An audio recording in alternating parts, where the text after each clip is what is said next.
मुझे नहीं आती पतंगों सी चालाकियां, गले मिलके गला काटूं, ऐसा मांझा नहीं हुए। एक अच्छे इंसान की परख कैसे की जाए? ये एक बहुत कॉमन सवाल हमारे बहुत सारे व्यूअर्स ने किया है, तो मुझे लगा कि इस पर बात होनी चाहिए। इस विषय में मेरा अपना व्यक्तिगत अनुभव ये है कि जिस व्यक्ति ने खट्टा और कड़वा खाया है, सही मायने में मिठास का आनंद वही ले सकता है।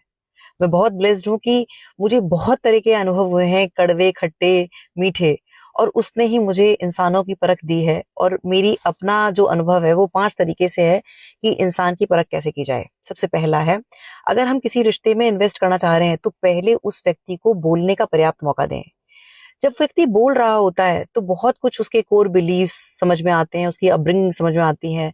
उससे आप ये पूछें कि उसने अपनी लाइफ में कैसे डिसीजंस लिए हैं। तो जब वो लाइफ में क्या डिसीजंस लिए हैं तो उससे ये पता चलता है कि इंसान का एक माइंडसेट क्या है। और इसी तरह से अगर उसका कोई रिश्ता टूटा तो वो उस रिश्ते के बारे में कैसा भाव रखता है, उसने उस कॉन्फ्लिक्ट को कैसे रिजॉल्व किया, आज अगर वो व्यक्ति उसके सामने आता है तो वो उसको कैसे ट्रीट करता है। ये सब कुछ तय करता है कि जब ईश्वर ना करे फ्यूचर में अगर हमारा संबंध उससे कहीं कुछ ऊपर नीचे हुआ तो वो सेम वैसे ही ट्रीट करेगा जैसे उसने अपने पास्ट के रिलेशनशिप्स में किया है। तो इसीलिए उसको मौका दें और उसे सुने, ऑब्जर्व करें। दूसरा, ये नोटिस करें कि वो व्यक्ति किन बातों पे हंसता है। दोस्तों, लोगों की हंसी इस बात का प्रमाण है कि उनकी चेतना का स्तर क्या है। अभी दिवाली के आसपास मैंने एक वीडियो देखा था जो कि प्राइम के नाम पे बहुत ही घटिया वीडियो था। और वो रील थी, एक रैंडम रील मैंने देखी थी, जिसमें क्या किया कि लड़कों ने एक बाउंड्री बना रखी है प्लॉट की, तो उसमें क्या है, स्ट्रीट डॉग्स को खाना देने के बहाने बुलाया। स्ट्रीट डॉग्स आ गए। अब जैसे ही वो सब के सब प्लॉट के अंदर आ गए तो उन्होंने मेन डोर को बंद कर दिया।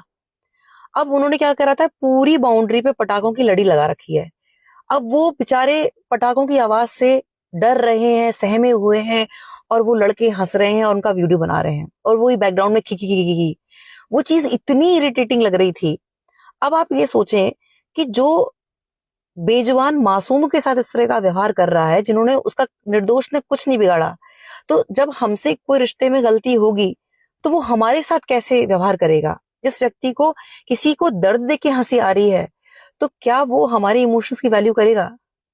ये परख की बात है। इसीलिए बहुत छोटी छोटी चीजों से इंसान की परख होती है। तीसरा, आप किसी रिलेशनशिप में इन्वेस्ट करने की कोशिश कर रहे हैं तो कोशिश करें कि उसके साथ क्वालिटी टाइम स्पेंड करें। इंसान परत दर परत खुलता है। इनिशियल लेवल पे हर इंसान अपना बेस्ट दे रहा होता है, अच्छे वर्ड्स यूज करेगा और अपना बेस्ट दे रहा होता है। लेकिन जब हम उसकी संगत करते हैं तब पता चलता है। और अगर बनती कोशिश हो तो उसके साथ ट्रेवल करें अगर पॉसिबल है। ट्रेवल के टाइम बहुत सारे चैलेंजेस होते हैं, अप डाउन होते हैं, तो समझ में आता है कि इंसान का बेसिक नेचर क्या है। वो टोल पर किस तरह से रिएक्ट करता है, वो ट्रैफिक में किस तरह से करता है, अगर कोई रास्ते में गाड़ी खराब हो गई तो वो कितना शॉर्ट टेम्पर्ड है, या उस कॉन्फ्लिक्ट को, सिचुएशन को वो कैसे हैंडल करता है, जो वहां के होटल के जो स्टाफ हैं उनके साथ कैसे ट्रीट करता है। आप ये देखें कि बहुत सारे जो मजबूत दोस्तियां होती हैं वो अक्सर ट्रैवल के बाद टूटी हैं। और कई बार दोस्ती प्यार में तब्दील होती है ट्रैवल के बाद, क्योंकि उसमें एक बहुत पर्याप्त अच्छा टाइम होता है इंसान को समझने का, उसे ऑब्जर्व करने का। तो अगर कोशिश, अगर पॉसिबल है तो ट्रैवल करें या फिर क्वालिटी टाइम जरूर स्पेंड करें। चौथा है, ये नोटिस करें कि किसी व्यक्ति की गैर मौजूदगी में जो इंसान आपके साथ बैठा हुआ है वो क्या बात करता है।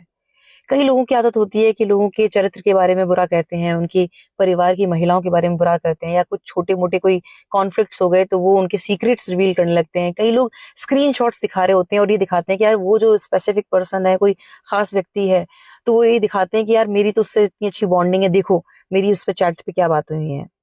जो व्यक्ति दूसरे की चैट हमारे साथ रिवील कर रहा है, सीक्रेट्स रिवील कर रहा है, उसके साथ समय व्यतीत करना समय की बर्बादी है। क्योंकि जो किसी और की एब्सेंस में हमारे साथ इस तरह से कर रहा है तो हमारे पीठ पीछे भी वो यही करेगा, क्योंकि वो उसका बेसिक नेचर है। पांचवा और अहम, ये मेरी लाइफ का सबसे प्यारा एक्सपीरियंस रहा है। इसमें आप ये नोटिस करें कि जो व्यक्ति स्पिरिचुअलिटी में आगे बढ़ रहा होता है, जो एकांत से जुड़ता है, जो मेडिटेशन कर रहा है, ध्यान से जुड़ा हुआ है, उसकी इंट्यूटिव पावर बहुत स्ट्रांग हो जाती है। वो मीठे बोलने में फर्क समझ सकता है। आप ये देखें कि सिस्टर शिवानी कितना मीठा बोलती हैं, उनका एनर्जी फील्ड आप चेक करें। और वहीं सर्विस इंडस्ट्री में, मैं तो मेरी ब्यूटी सैलून की बात कर रही हूँ, वहां भी लोग मीठा बोलते हैं, फेक स्माइल करते हैं, हाय मैम, अच्छा आप क्या सर्विसेज लेंगी। तो उनकी जो फेक स्माइल है उसमें समझ में आता है कि वो जो फेक स्माइल है और वो जो चाशनी वाले शब्द हैं उसमें काटने का इरादा है।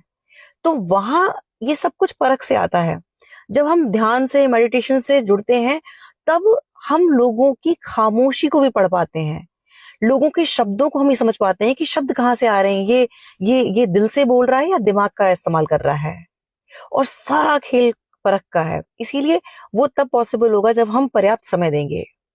दोस्तों, सार इस वीडियो का ये है कि दोस्ताना व्यवहार जगत से रखें, लेकिन दोस्ती बहुत सोच समझ के करें। और इसी तरह से बात सिर्फ फ्लर्टिंग की है तो चमकता चेहरा, कर्वी बॉडी पर्याप्त है। लेकिन अगर किसी दोस्ती को रिश्ते में तब्दील करना है या किसी के साथ फॉरएवर फ्रेंडशिप का इरादा है, तो उसके लिए परख होनी बहुत जरूरी है। और परख होती है इंसान के चरित्र से, व्यक्तित्व से और उसके दैनिक व्यवहार से। जो लोगों के साथ वो जो व्यवहार कर रहा है, एक्चुअल में वही उसका रियल नेचर है। तो उसके लिए समय दें। बहुत बहुत आभार। नमस्कार। जय श्री राम।